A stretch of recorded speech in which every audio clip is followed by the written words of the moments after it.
Praise the Lord, जय मसीह। आज सुंदर समय परमेश्वर ने हमें दिया है और आप लोग भी परमेश्वर का अनुग्रह से सब अच्छे होंगे। और आज का विषय को लेकर थोड़ा हम आप लोगों से शेयर करेंगे। और आप सभी को जय मसीह और संडे मॉर्निंग। आज सुंदर समय संडे, आप लोगों ने भी संडे का दिन जो है विश्राम दिन आप लोगों ने मनाए होंगे और अच्छे से मनाएंगे, मुझे उम्मीद है। और आज के दिन शुभ हो आप लोगों के लिए, हमारे लिए। आज का विषय ये है कि हम संसार में रहते हुए हमारा जीवन, हमारा शरीर, हमारा आत्मिक जीवन कैसे चलना चाहिए, इसके विषय में चर्चा करेंगे। सबसे पहले तो आप लोगों को जय मसीह।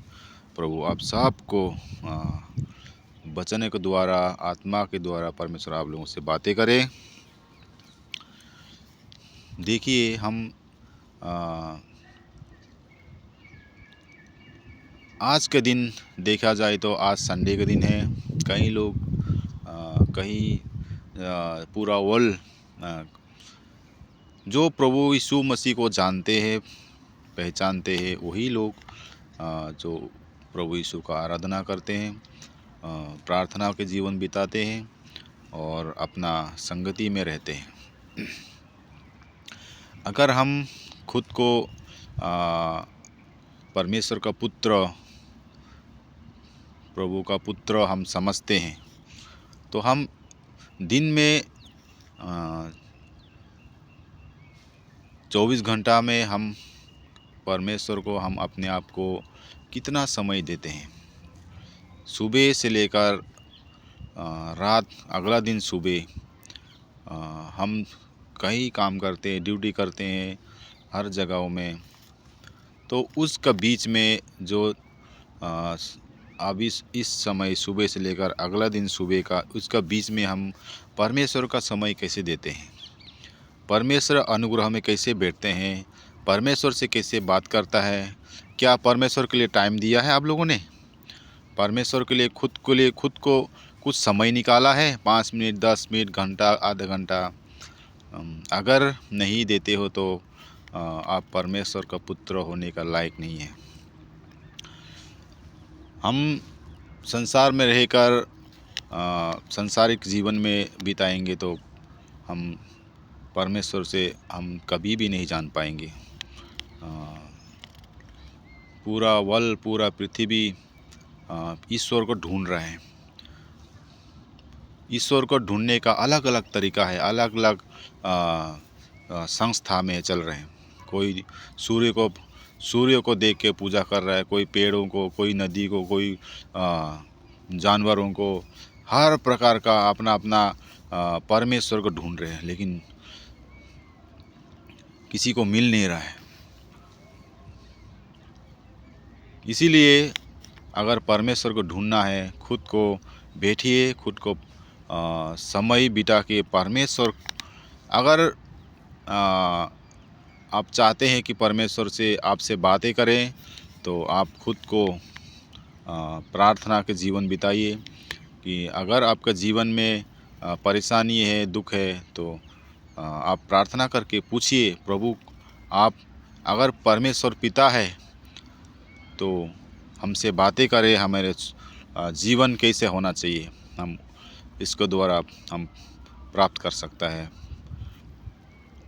ढूंढने वाले को मिलता है, अगर हम नहीं ढूंढेंगे तो हमें नहीं मिलेंगे। आज के विषय में सबसे पहले तो मैं यीशु का बेटा हूँ, यीशु का पुत्र हूँ, यीशु का चेला हूँ और यीशु का मैं फॉलोअर्स हूँ, ना मैं क्रिश्चियन हूँ। मैं क्रिश्चियन नहीं हूँ, मैं अपने आप को क्रिश्चियन नहीं मानता हूँ। मैं यीशु मसीह का बेटा हूँ, इसलिए यीशु को ही मैं फॉलो करता हूँ। और यीशु का जो वचन, उसका दिया हुआ आज्ञा, जो मैं आगे चलने के लिए, परमेश्वर का पीछे चलने के लिए मैं कोशिश करता हूँ। ताकि आत्मिक जीवन बिता सकूं। ये संसारिक से कुछ नहीं मिलने वाला है। जब तक हम जिंदा है शरीर के द्वारा, तो शारीरिक दशा में कई प्रकार का लोभी, हर प्रकार का पाप हमारे जीवन में घटेंगे। लेकिन जीवन यीशु मसीह ही आपका जीवन बचा सकता है। तो मैं थोड़े से वचन पढ़ के सुनाऊंगा। अगर हम जो हमें बनाने वाला, हमें रचने वाला को नहीं पहचान सके, तो हम एक दिन महान रखवाला हमें पूछेगा कि तू संसार में जाके तूने मुझे कभी जांचा है, कभी सोचा है, कभी पहचाना है, कभी जानने की कोशिश किया है? ये हमारा कुछ भी आंसर नहीं होगा। इसीलिए हम जीवित रहते हुए हमारा यौवन काल से लेकर बूढ़े होने तक तो परमेश्वर को जानना है और पहचानना है। मैं थोड़े से वचन का पढ़ के सुनाऊंगा, उसके बाद फिर आगे बढ़ेंगे। हिंदी में सवोपदेशक और इंग्लिश में इक्लेसियास्टिस्ट 12 अध्याय 1 से पढ़ेंगे। इंग्लिश में पढ़ेंगे। Remember also your creator in the days of your youth, before the evil days come and the years draw near, of which you will say, I have no pleasure in them। और हिंदी में पढ़ेंगे। अपनी जवानी के दिनों में अपने सृजनहार को स्मरण रख,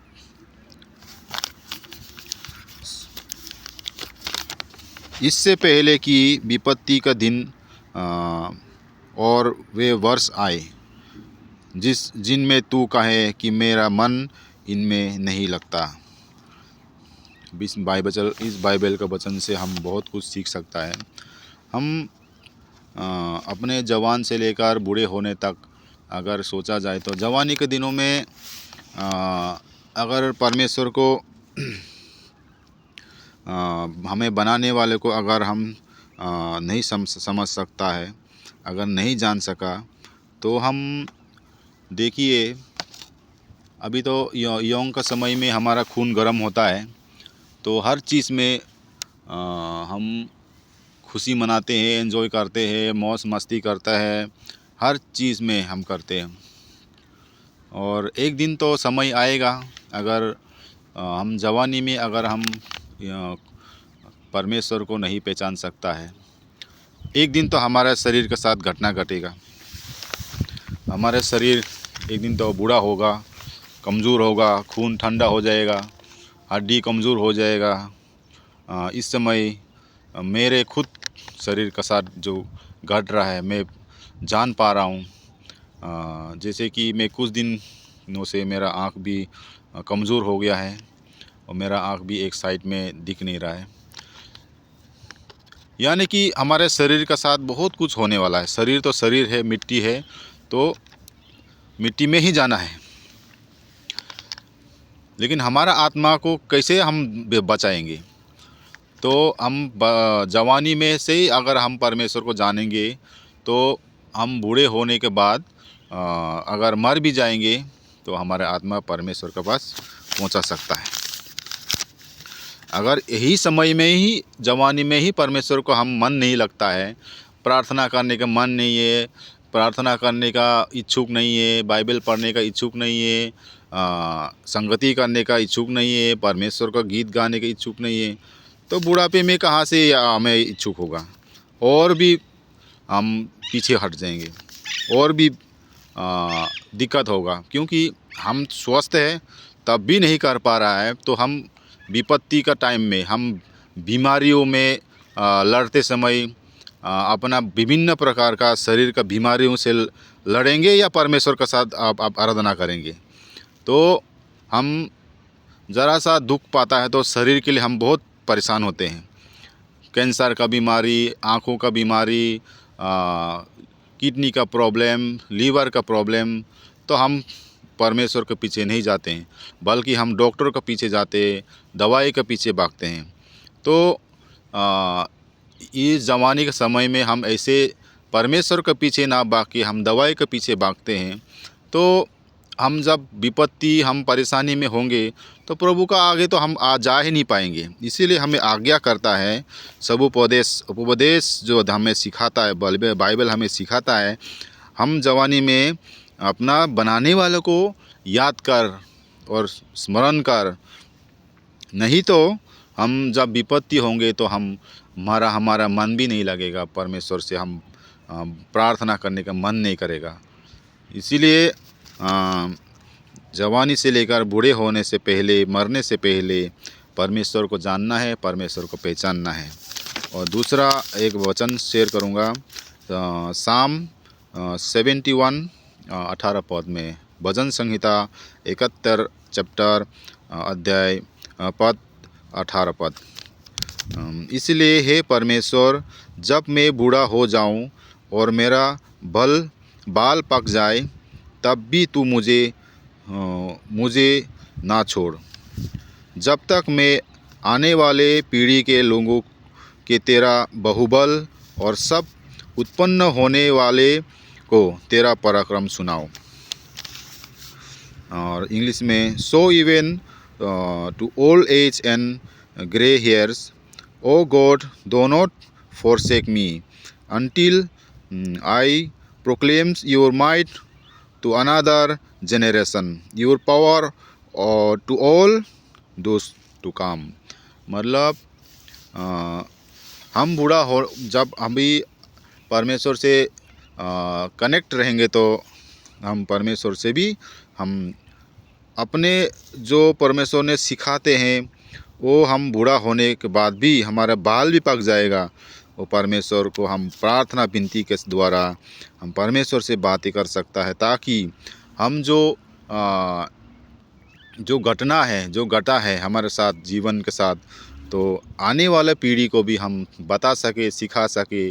जो नया यूथ यौवन काल में जो आ रहे हैं, जो कलयुग में 21वीं सदी वाले जो यौवन लड़का लड़की जो आ रहे हैं, उन्हीं को सिखा नहीं पाएंगे, बता पाएंगे।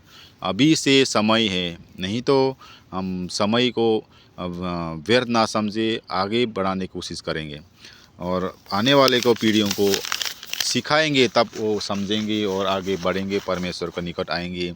और अपना जीवन, उनका जो जीवन जो नरक से हम बचा सकता है। तो इसलिए मैं प्रार्थना आप लोगों से गुजारिश करूंगा, आपका जीवन काल में एंजॉय मौज मस्ती ना करके अपना सृजनहार जो हमें बनाने वाला परमेश्वर को याद करें और उससे बातें करें और आगे बढ़िए। नहीं तो संसार में जो चीज़ हम जिसके पास पैसे है, धन दौलत है, हर चीज़ है, वो सब के पीछे रह जाएंगे, क्योंकि हमारा जीवन नहीं बचा पाएंगे। तो हमारा काम है परमेश्वर का बेटा होने के नाते, और परमेश्वर का जीवन हमें जो दिया है वो दूसरों को भी बताना है, क्योंकि वचन में लिखा है मार्ग सत्य जीवन मैं ही हूँ बोला।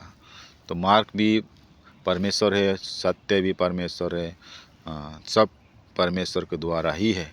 नहीं तो हम नरक जाने के लिए समय नहीं लगेगा। इसलिए महान रखवाला जो यीशु मसीह, जो दोबारा बाइबल में कहा है कि दोबारा मैं इस संसार में आऊँगा, तुम्हारे को लेने आऊँगा, तो इसी आशा जो इंतज़ार है, तो हम उम्मीद के साथ हम आगे बढ़े, ताकि हम परमेश्वर के साथ हम चल पाए। नहीं तो हम रह जाएगा इस संसार में और नरक की जगह में हमें छोड़ के चले जाएगा। इसलिए अच्छा काम करिए, सत्य के रास्ते में चलिए और अच्छा जीवन जिए और परमेश्वर का समीप समर्पण करिए। आज के वचन के द्वारा हम सबको परमेश्वर आगे बढ़ाए और हम आगे चलते चलते दूसरों को भी सिखा नहीं पाए। परमेश्वर हम सबको वचन के द्वारा आशीष करे। धन्यवाद। जय मसीह।